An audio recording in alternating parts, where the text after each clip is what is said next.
Good day, and thank you for standing by. Welcome to the AAR Corp. Fourth Quarter 2022 Earnings Conference Call. At this time, all participants are in a listen-only mode. After the speaker's presentation, there'll be a question-and-answer session. To ask a question during the session, you'll need to press star one on your telephone. Please be advised that today's conference is being recorded. I would now like to hand the conference over to AAR. Please go ahead. Thank you. Good morning, ladies and gentlemen, and welcome to AAR's fiscal 2022 fourth quarter earnings call. We're joined today by John Holmes, President and Chief Executive Officer, and Sean Gillen, Chief Financial Officer. Before we begin, I would like to remind you that the comments made during the call may include forward-looking statements as defined in the Private Securities Litigation Reform Act of 1995. These forward-looking statements involve risks and uncertainties that could cause actual results to differ materially from the forward-looking statements. Accordingly, these statements are no guarantee of future performance. These risks and uncertainties are discussed in the company's earnings release and the risk factors sections of the company's Form 10-K for the fiscal year ended May 31st, 2021, and Form 10-Q for the fiscal quarter ended February 28th, 2022.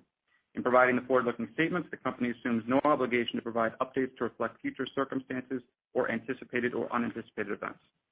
Certain non-GAAP financial information will be discussed on the call today. A reconciliation of these non-GAAP measures to the most comparable GAAP measures is set forth in the company's earnings release.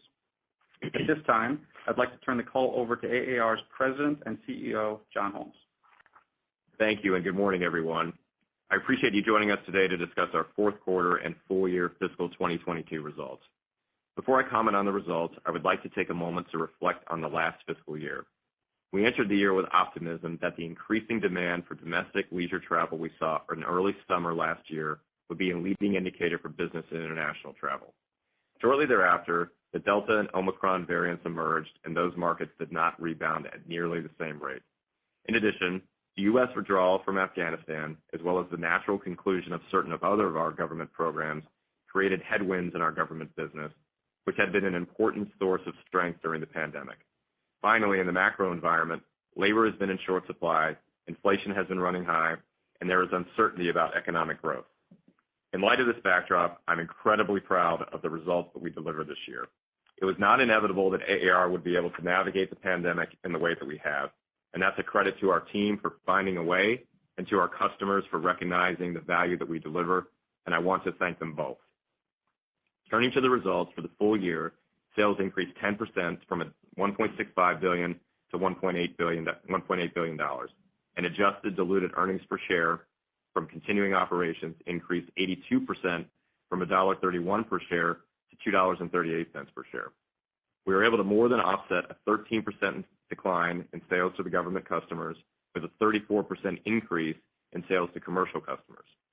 Even more importantly, we were able to continue to drive efficiency improvements and cost discipline to deliver significant earnings growth. For the quarter, sales were up 9% from $438 million to $476 million, and adjusted diluted earnings per share from continuing operations were up 53% from 47 cents per share to 72 cents per share. Our sales to commercial customers increased 28%, and our sales to government and defense customers decreased 13%. Sequentially, our total sales growth was 5%, and our adjusted EPS growth was 14%. Our operating margin was 7% for the quarter on an adjusted basis, from 5.2% last year and 6.7% in the third quarter. We continue to see strong performance in our MRO operations as our hangars remain nearly full, and we continue to benefit from the efficiency initiatives that we implemented across the company during the pandemic. In our parts activities, we saw further recovery in the quarter, but demand remains inconsistent, and the availability of used serviceable material to support our trading operations remains in short supply for certain platforms. Turning to our government business, while we saw a decrease in revenue, it is important to note that despite this decline, we were able to expand margins during the quarter. Just taking a step back, I would like to highlight that in this quarter, we delivered adjusted operating margin and EPS that exceeded pre-COVID levels despite our sales being down 15% from their pre-COVID high. This was a goal we established early in the pandemic, and I'm proud of the work we have done to deliver against that commitment. Regarding cash flow, it was another strong quarter as we generated $40.2 million from operating activities from continuing operations. We also repurchased $22 million of stock in the quarter under our share repurchase program. Even after the share repurchase, we reduced our net debt leverage to 0.3 times EBITDA, and we continue to be exceptionally well positioned to fund our growth. Turning to new business, during the quarter we announced a marketing partnership with Provenair Technologies, which has developed a digital solution that uses proprietary algorithms to analyze and dynamically generate back-to-birth trace history for aircraft parts. This is a capability that we are using in our own operations, and this partnership allows us to bring this emerging digital solution to our customers as well. In addition, we announced our relationship with Aerodynamic, which is a company that has developed an aerodynamic drag reduction system kit for the 737NG. This kit has the potential to reduce fuel burn by 1.5% for the 737-700, which equates to over 40 tons of CO2 reduction per aircraft per month, and the benefits are expected to be even larger for the 737-800 and -900. We will be providing distribution services to the company on an exclusive basis and have also invested in the company to help fund its growth. Finally, earlier this week, we announced that we became the first non-OEM to be awarded a Captains of Industry contract by the Defense Logistics Agency. This is a distinction that establishes a long-term strategic supply chain relationship with the U.S. Department of Defense and will provide us with access to unique opportunities to support the U.S. and its allies. With that, I'll turn the call over to our CFO, Sean Gillen, to discuss more results in more detail. Thanks, John. Our sales in the quarter of $476.1 million were up 8.8% or $38.5 million year over year. Sales in our aviation services segment were up 9%, driven by the recovery in our commercial business, and sales in our expeditionary services segment were up 4.5%. Overall, our commercial sales were up 28% year over year, while our government sales were down 13%, driven by the wind down of our activity in Afghanistan and the natural completion of other government programs.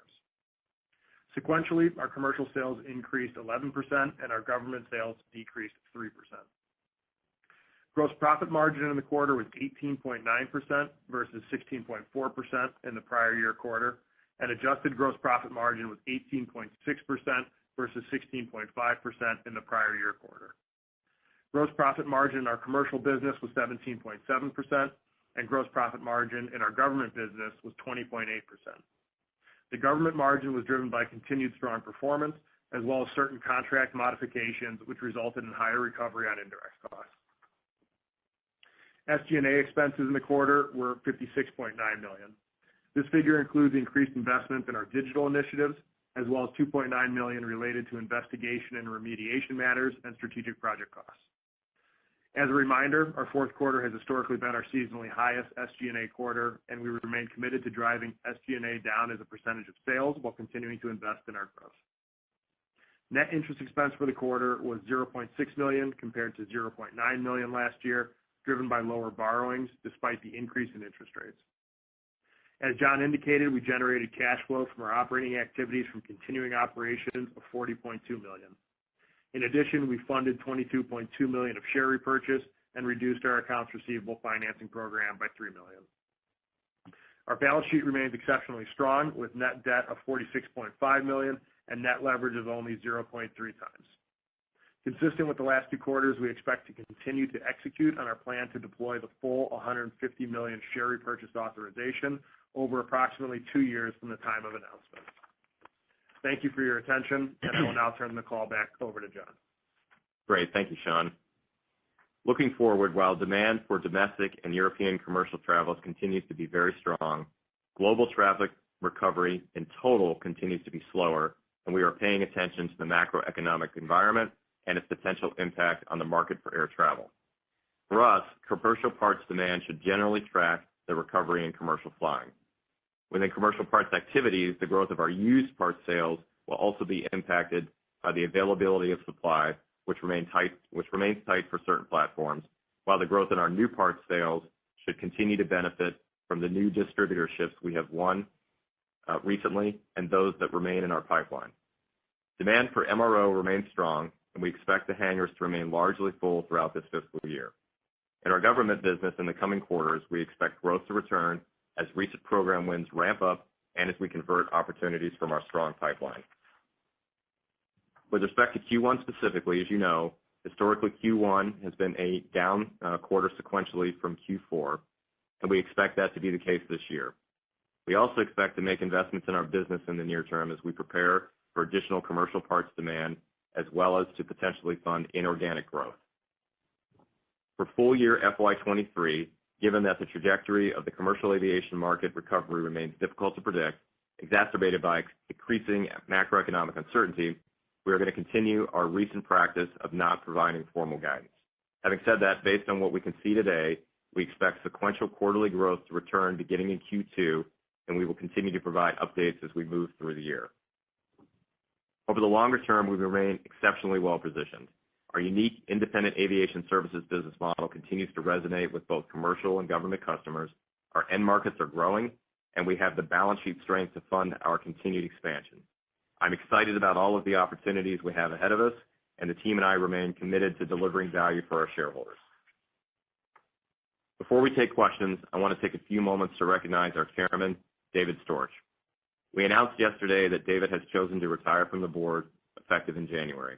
David started at AAR in 1978 and served as its CEO from 1996 until 2018.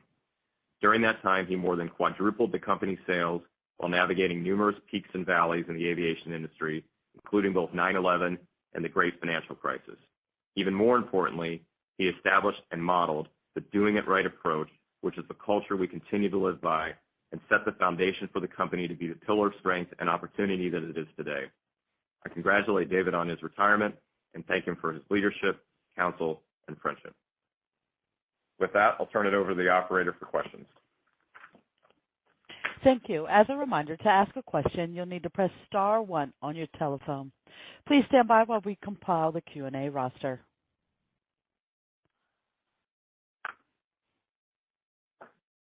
Our first question comes from Ken Herbert with RBC. Your line is open. Hey, good morning, John and Sean. Morning, Ken. Hey, John, appreciate the commentary on sort of the full year 23 outlook and I guess lack of visibility. But can you help at all or provide any more granularity on the commercial business? You said MRO is largely full, so it sounds like that business is maybe flat to up slightly, but what's the growth expectation specifically on the parts side in fiscal 23, if you could provide any more detail around that? Yeah, you've got it right on the MRO side. From what we see today, the hangars are largely full, and we expect continued strong demand throughout the year in heavy maintenance. On the parts side, the distribution business, the commercial distribution business, continues to grow, and that's largely driven by the new wins that we've announced in the last 18 months as they come online. So we expect growth in the new business, in the new parts business as a result of those wins. In the used parts business, it's more of an inconsistent story. We saw quite a bit of accelerated demand through Q3 as well as through most of Q4. That demand has moderated a bit as we're in the first quarter of this year. The other factor you've got going on there is we see very strong demand in certain platforms, but as a result, there's also a lot of demand for material, and that's in tight supply. And so, with certain platforms where we see strong and consistent demand, it's a little bit more challenging to find the used material to service that demand. So, in summary, feeling very good about MRO, feeling good about the continued recovery and growth in commercial parts distribution, but a bit of an uneven story in trading based on the factors I just described. Okay, that's helpful. And you've got a obviously very low leverage. It sounds like from your commentary that there might be some investment opportunities you're looking at. You've talked in the past about an attractiveness of PMA. Is that something you're continuing to look at? And organically, is there an expectation that there's significant opportunities to invest in either, engines or airframe or other feedstock as you think about the surplus marketplace here in the near term? Yeah, great question. So in terms of feedstock and the trading business, that's one of our greatest strengths right now is our balance sheet capacity and our ability to move very quickly and outmaneuver the competition when packages of material become available. And we are in the market all day, every day around the world looking for the right material.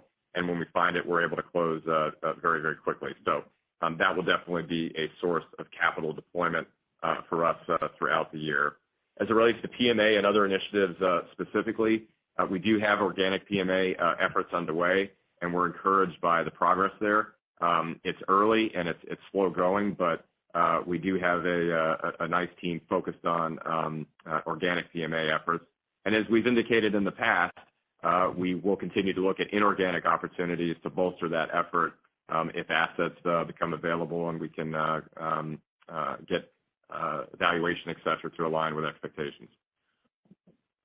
Okay, that's great. And if I could, just one final question. As I look at then the investments, you had some nice growth in cash from obviously 21 through 22. How do we think about, and you've got a lot of money tied up in working capital still. How do we think about free cash in 23 on top of just the growth in income? Is working capital maybe some opportunity to unlock some cash there, or do we see limited growth off 22? Yeah, we're really proud of the consistent cash flow that we've been able to generate, and that goes along with the consistent margin improvement, et cetera, that we've been able to drive in the business overall. We certainly expect to be cash flow positive again this year, and our goal is to remain consistent in terms of cash flow generation. Having said that, though, just going back to your prior question, if we see an opportunity to make a great purchase of hot engine material or feedstock to serve other parts of the trading business, we're going to deploy that cash and deploy quickly. And again, that's an advantage of the market. So while the goal overall is to continue to generate cash and continue to be more efficient with our working capital, we want to remain flexible so that we can react to market opportunities. Great. Thanks, John. Thank you, Ken.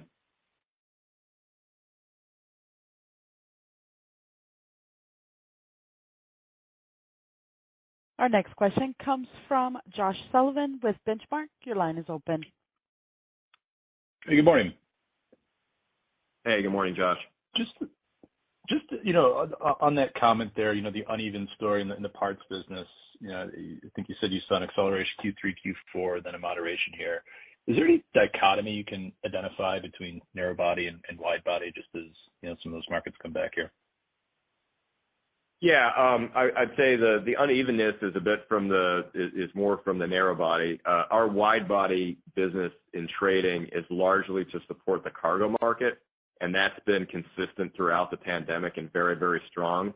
And those are the areas where we find the tightness in the supply of material. Got it. And then just as far as the CFM56 relationship with Fortress, how is that performing? You mentioned hot section opportunities there. Do you see volumes picking up there going forward? Yeah, that's a great question. That partnership continues to go extremely well. That has been a great source of material for us to serve that narrow body market, and Fortress is doing a really fine job on delivering the commitments of material to us that they made at the beginning of the agreement.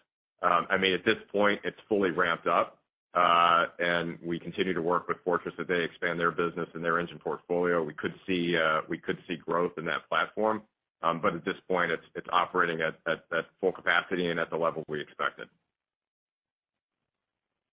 And then just on the investments you made in your labor pool throughout COVID, how much runway do you think you have before you need to reinvest, or what level of traffic would you need to see where you've hit capacity? In the MRO business? Yeah. Just in the great investments you guys made in keeping your talent around, how much capacity there is there? Yeah. So and again, thanks for highlighting that. We're really proud of the way we held together the team through COVID, and that has served us very, very well. And it wasn't just holding the existing team; it was maintaining the partnerships that we've formed with schools over time. We continue to fund those partnerships, and we continue to see results in terms of, I would say, a proprietary source of talent with these relationships we have with the schools to support the MRO business. In certain markets, our capacity is limited by our ability to hire, and in other markets, our capacity is limited by floor space. In the markets where we're limited by floor space, we are considering opportunities to expand our footprint where we know we've got a supply of labor, and we know we're going to have long-term customer interest. So at this point, when we say the hangars are full, we mean full both in terms of footprint as well as labor availability. But as we move forward, we're going to again, focus on some targeted expansion to look for ways to grow that business domestically. Thank you for the time. Great. Thank you. Thank you.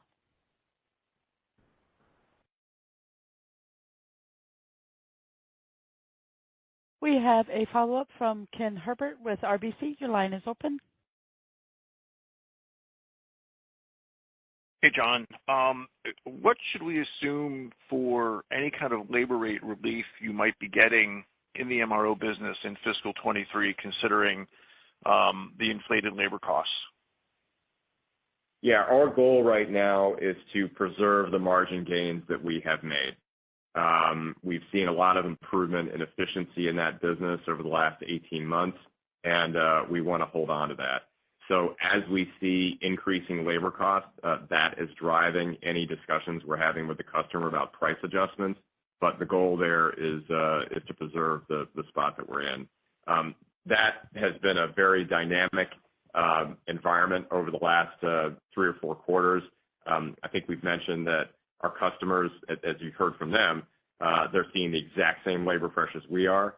And so they recognize the value that we bring and the service that we provide to them and the need for us to be profitable and to be able to attract talent. So it's a challenging environment for everybody, but so far we've been very pleased with the support we've gotten from the customer on the need to change prices to address rising labor costs.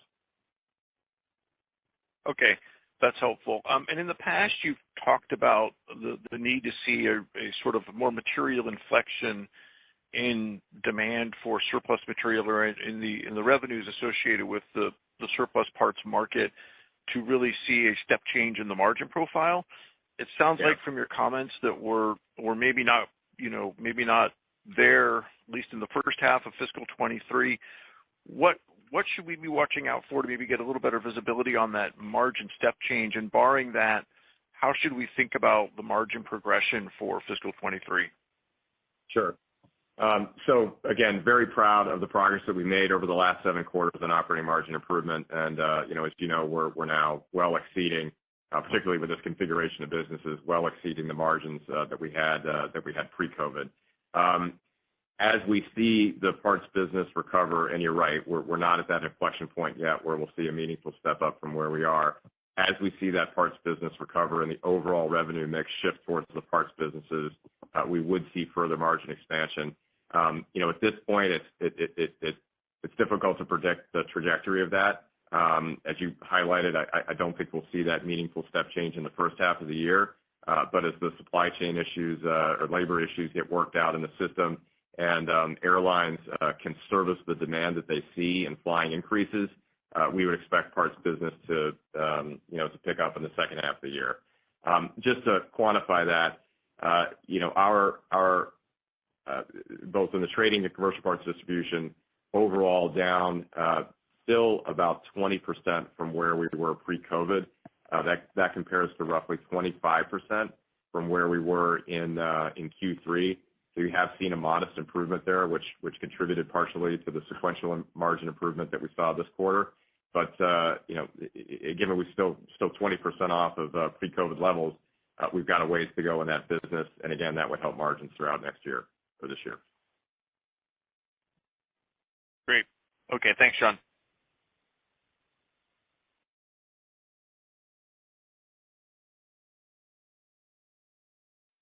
Our next question comes from Michael Ciarmoli with Truist. Your line is open. Hey, good morning, guys. Thanks for taking the questions here. Good results. Hey, John, just on 23, I know you're not going to give the guidance, but if we went back to last quarter, you talked about this inflection, more meaningful inflection in 23. Should we still be thinking about that? And I guess, if I look at, you just gave where we were on parts, but are we thinking that a return to peak commercial revenues, occurs this year or I guess, how do you see 23? Should we still think about that meaningful inflection, or how should we calibrate our expectations here? Yeah, I think great question. I go back to prior comments in as much as we still see the potential for that. I think at this point it's a second half discussion as opposed to a first half discussion. And when we talk about getting back to pre-COVID peak revenues, keep in mind we structurally took out revenue from the company from activities that weren't profitable or were unprofitable. And so really, in terms of getting back to pre-COVID levels, we're talking about the parts businesses, and that's that kind of 20% off that I just described. Got it. What as we think, you said more second half discussion, and I mean obviously we're seeing the results from the airlines now, and I think if we looked at outside repairs by Delta, United, these guys are all spending significantly. What's sort of the dialogue? You mentioned that the hangars are going to be full. I mean, I think we're all looking at potential global economic slowdown.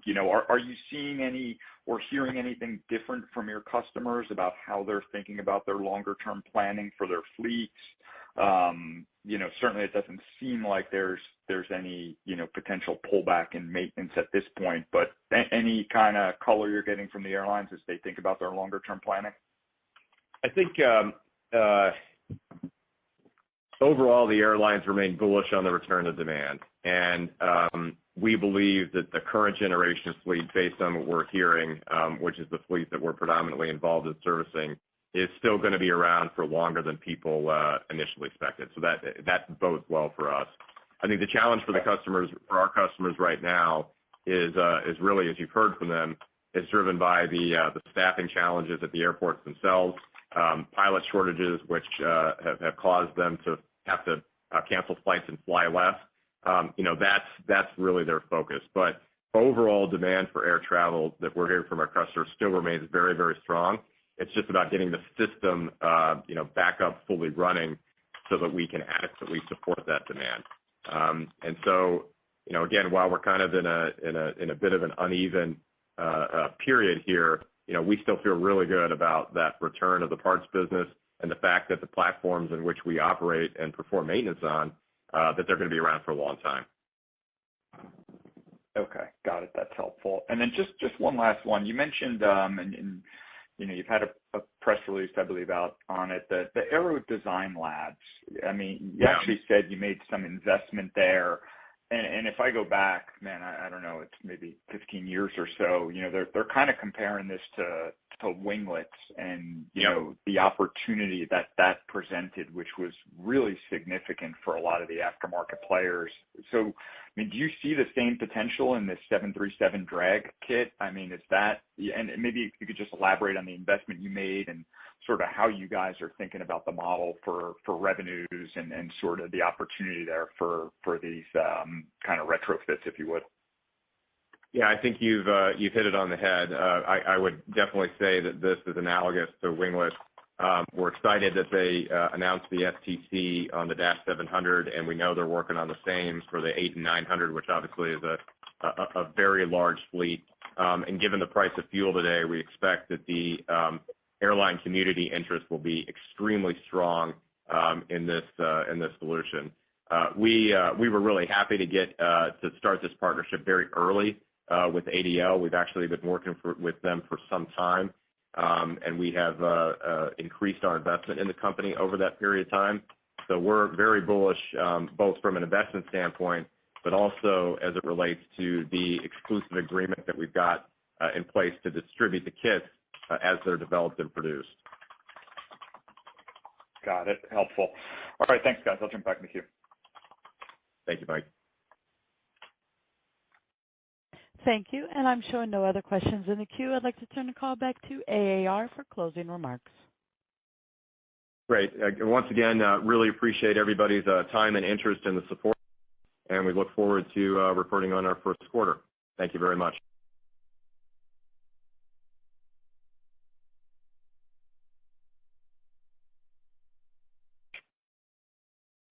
This concludes today's conference call. Thank you for participating. You may now disconnect.